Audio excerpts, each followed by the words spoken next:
rekan-rekan media yang berkesempatan hadir pada hari ini.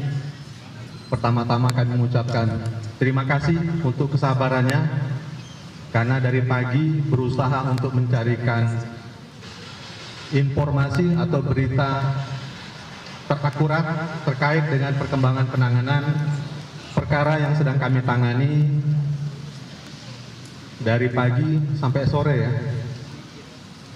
Pada kesempatan hari ini, pada hari ini Rabu 3 Juni 2026, tim penyidik pada Jaksa Agung Muda Tindak Pidana Khusus Kejaksaan Agung RI setelah melakukan serangkaian penyidikan, hari ini telah menetapkan 3 orang tersangka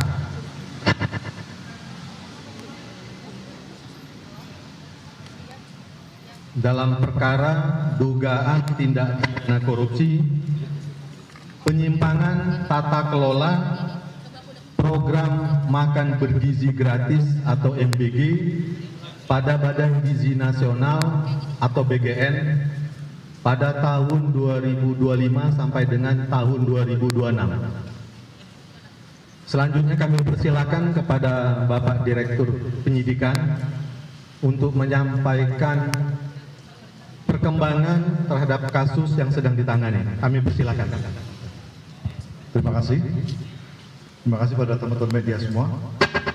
Bahwa pada hari ini, Rabu, tanggal 3 Juni 2026, berdasarkan surat perintah Direktur Penyidikan, tanggal 29 Mei 2026, perihal penyidikan perkara dugaan tindak pidana korupsi, tata kelola program makan bergizi gratis atau MBG pada Badan Gizi Nasional tahun 2025 sampai dengan tahun 2026, tim penyidik pada Jampitsus telah melakukan pemeriksaan terhadap beberapa orang saksi, diantaranya adalah 3 orang saksi, yaitu atas nama Saudara DH selaku Kepala Badan Gizi Nasional periode bulan Agustus 2024 sampai dengan 2 Juni 2026, Saudara SS selaku Wakil Kepala BGN Bidang Operasional Pemenuhan Gizi periode 17 September 2025 sampai dengan 2 Juni 2026, dan Saudara LP selaku Wakil Kepala BGN Bidang Operasional Bidang Pengembangan Organisasi dan Dukungan Kelembagaan periode 22 Oktober 2024 sampai dengan 2 Juni 2026. Bahwa setelah melalui serangkaian pemeriksaan tersebut, Saudara DH, Saudara SS, dan Saudara LP sebagai saksi, dan berdasarkan 2 alat bukti yang cukup yang diperoleh tim penyidik, maka tim penyidik menetapkan Saudara DH selaku Kepala Badan Gizi Nasional, Saudara SS selaku Wakil Kepala Badan Gizi Nasional Bidang Operasional Pemenuhan Gizi, dan Saudara LP selaku Wakil Kepala BGN Bidang Pengembangan Organisasi dan Dukungan Kelembagaan sebagai tersangka dalam penyidikan dugaan tindak pidana korupsi tata kelola program makan bergizi gratis pada Badan Gizi Nasional tahun 2025 sampai dengan tahun 2026. Dengan kasus posisi singkatnya adalah sebagai berikut.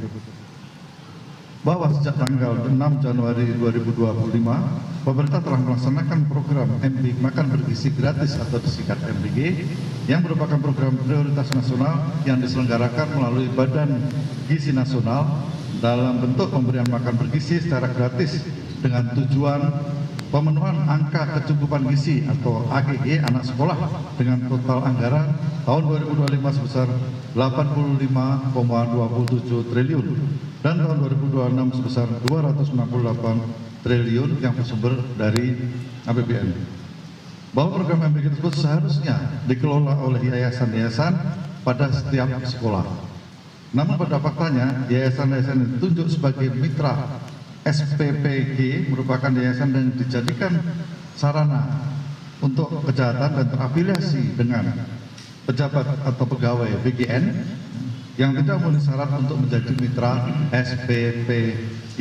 Namun tetap ditunjuk dengan cara dilakukan pengaturan verifikasi pada portal mitra BGN dengan adanya atensi dari tersangka. dan yayasan-yayasan tersebut mendapatkan insentif miliaran rupiah ya, setiap hari, dan yayasan-yayasan tersebut terafiliasi diantara dimiliki oleh saudara DH, saudara SS, dan saudara LP. Bahwa selain menggunakan yayasan yang terafiliasi tersebut, saudara DH bersama-sama dengan saudara SS dan saudara LP dalam melakukan proses pengadaan baik barang dan jasa di BGN secara melawan hukum, melakukan intervensi kepada BPK, sehingga dalam penyusunan KAK pengadaan barang dan jasa pada BGN tidak disusun sesuai kebutuhan real di lapangan dan adanya markup harga pengadaan, sehingga terjadi kerugian yang tidak mendukung operasional pelaksanaan MBG. Di antaranya, 1. Pengadaan motor listrik sebanyak 21.801 unit dengan total pengadaan sebesar sekitar 1 triliun rupiah.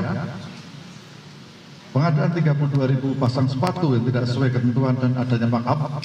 Pengadaan tablet sebanyak 31.000 sekian yang tidak sesuai ketentuan dan adanya markup.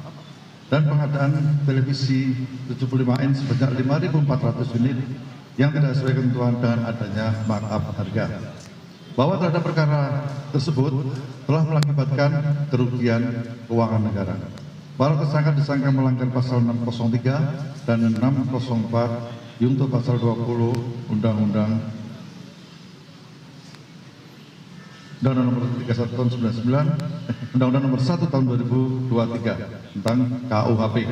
Bahwa para tersangka tersebut saat ini dilakukan penahanan selama 20 hari ke depan di Rutan Salemba Cabang Kejaksaan Agung dan Rutan Salemba Cabang Kejaksaan Negeri Jakarta Selatan. Demikian kami sampaikan. Terima kasih.